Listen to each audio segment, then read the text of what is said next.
Tanggol po sumugod sa bahay niyo. Sa sila, hinaw na abandonment of June na wali di magiba. Mananagot siya. Di magiba. Suspendido ka. Simula.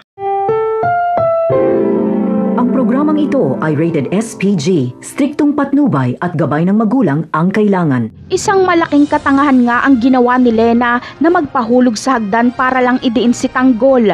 Ang gusto niya kasi ay makasuhan si Tanggol para maibalik ito sa kulungan. Sasabihin niyang gusto siyang patay ni Tanggol.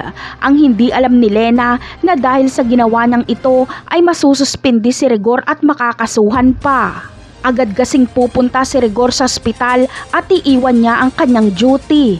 May mahalaga pa naman siyang dapat gawin dahil darating ang mga taga-NCF at si Rigor dapat ang haharap dahil siya ang nag-iimbestiga kay Espinas. Pero mas pipiliin ni Rigor na puntahan si Lena at iiwan niya ang kanyang tungkulin. Pagiging iresponsable ito para sa hanay ng mga kapulisan. Kaya gagamitin ni Samonte at Jacobe ang oportunidad na ito para masibak si Rigor sa pagiging pulis. Kakasuhan nila ang kapabayaan ni Rigor at sa galit ni Colonel Suarez ay agad niyang sususpindihin si Rigor. Ang lahat ng ito ay ibibintang ni Rigor kay Tanggol. Samantala, pinipilit ni Marites at Santino na umalis na si Tanggol sa ospital dahil parating na si Rigor.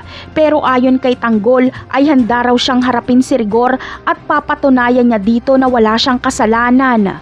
At mamaya-maya pa ay dumating na nga si Rigor. Sa tingin nyo, ano kaya ang mangyayari kapag magkaharap si Tanggol at Rigor?